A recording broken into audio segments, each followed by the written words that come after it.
ತಮ್ಮಡೊಂದು ಪೂಜೆ ಎಲ್ಲಾರ್ದು ಆತು. ಅಜ್ಜಿದೊಂದು ಆಗ್ಬೇಕು. ಅಜ್ಜಿ ರೆಡಿ ಹಾಕದತ್ತಲ್ಲಿ. ಅಜ್ಜಿದೊಂದು ಆಗ್ಬಿಟ್ರೆ ಎಲ್ಲಾರ್ದು ಆದಂಗೆ ಈಗ ಪೂಜೆ ಎಲ್ಲ ಆದ್ಮೇಲೆ ಆರ್ತಿ ಬೆಳಕಿಲ್ಲನ. ಏನಪ್ಪ ನಿನ್ ಏನ್ ತೋರ್ಸ್ಬೇಕು ಬಂಗಾರಿ? ಏನ್ ತೋರ್ಸ್ಬೇಕು ನಿಂದು? ಏನು ನಾನ್ ಹಾಕಿದ್ದ ಅಪ್ಪಾಜಿ ಎಷ್ಟ್ ನೀಟ್ ಹಾಕೊಟ್ಟಿನಿ, ಅದಕ್ಕೆ ಮಸ್ತ್ ಬಂದಾವ. ಅಜ್ಜಿ ಹಾಲಾಗ್ ಪೂಜೆ ಮಾಡಿದ್ರು, ಇಲ್ಲ ಅಣ್ಣನ್ ಇನ್ನೂ ಪಡ್ಡ ಹಾಕದ್ ಮುಗ್ದಿಲ್ಲ. ಅದ್ ಮುಗಿತಪ್ಪ, ಮುಗಿತಾಗ್ಲೇ. ಮತ್ ರಿಶ್ವನ್ ಪಡ್ಡ ಆತು, ಈಗ ನಮ್ ಪಡ್ಡು ಫುಲ್ ಟೀ ಮಸ್ತ್ ಟೀ ರೆಡಿ ಆಗತ್ತೆ. ಪಡ್ ಮುಗಿಯಕ ಅವನು ಪಡ್ಡ ಅವನು ಅಕ್ಷತ ಹಾಕು. ಥ್ಯಾಂಕ್ ಯು ಪಪ್ಪ. ಯಾವಾಗ್ಲೂ ನಮ್ ರಿಶುನ ಆರ್ತಿ ಮಾಡ್ಬೇಕಂತ ಲೇಟ್ ಆಗೈತಿ ಇಬ್ಬರಿಗೆ. ಥ್ಯಾಂಕ್ ಯು ಚಿನ್ನ. ಅರ್ಜೆಂಟ್ ಮಾಡ್ಕೊತಾರ ಸೈಟಿಗೆ ಹೋಗಕ್ಕ. ನೀನು ಶಂಭ ಮಾಡೋಗ್ ರಿಶು, ಶಂಭ ಮಾಡ್ರಿ.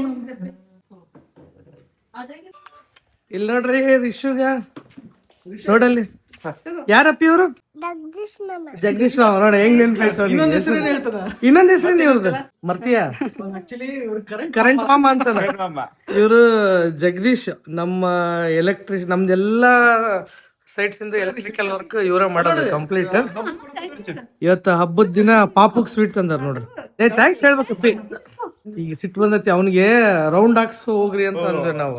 ಈಗ ಈ ಸೈಟ್ ಹೋಗ್ಬೇಕಾರ ಆ ರೌಂಡ್ ಹಾಕ್ಸಲ್ಲ ಅನ್ನೋದಕ್ಕೆ ಆಟ ಬಂದತ್ ಅವ್ನಿಗೆ. ನಾನು ಜಗದೀಶ್ ಇದಕ್ಕೆ ಹೋಗಿ ಬರ್ತೀನಿ, ಸೈಟ್ ಹತ್ರ ಹೋಗಿ ಬರ್ತೀನಿ, ನೀವು ಮಾಡ್ಕೊಡ್ರಿ. ಒಂದ್ ಸಣ್ಣ ಎಲೆಕ್ಟ್ರಿಕಲ್ ವರ್ಕ್ ಇತ್ತು, ಬಂದಿದ್ರು ಅವ್ರು. ಹಂಗೆ ಸಡನ್ ಆಗಿ ಮೀಟ್ ಆದ್ವಿ. ಅರ್ಜೆಂಟ್ ಐತಲ್ಲಿ. ಅಲ್ಲಿ ನೋಡಿದ್ರೆ ಕ್ಲೈಂಟ್ ಫೋನ್ ಮಾಡೋರ, ಮತ್ ಬಂದ ನೋಡ್ರಿ ಒಂದ್ ರೌಂಡ್ ಹಾಕ್ಸ್ಲೇಬೇಕು ಅಂತ ಹೇಳಿ ಒಂದ್ ರೌಂಡ್ ಅಂತ ಹೇಳಿ ಕಲೆಗಿದ್ದಾನೆ. ಮತ್ತೀಗ ಒಂದ್ ರೌಂಡ್ ಹಾಕೊಂಡ್ ಬರಕ್ ಅಂತೂ ಬಿಡ್ಲಿಲ್ಲ. ಮತ್ತೆ ಒಂದ್ ರೌಂಡ್ ಹಾಕ್ಸ್ಕೊಂಡ್ ಬಂದ. ನೋಡೋಣ ಅಟ್ಲೀಸ್ಟ್ ಇಷ್ಟಕ್ಕೆ ಸಮಾಧಾನ ಹಾಕೋಣ ಇಲ್ಲ ಗೊತ್ತಿಲ್ಲ ಇನ್ನು. ಮುಗಿತಲ್ಲಪ್ಪ ರೌಂಡ್. ನಡಿ ಎಲ್ಲಮ್ಮ ಬಂದು ನೋಡಕ್ರಿ. ಅಮ್ಮ ಬಂದ್ರು. ಅರ್ಧ ತಾಸು ಟೈಮ್ ಆಕತಿ. ಬಾಯ್. ನೋಡಿ ಏನಾರ ಒಂದು ಆತ ಒಂದು ಹಾರ್ ನೋಡಿತೀನಿ. ಬಾಯ್.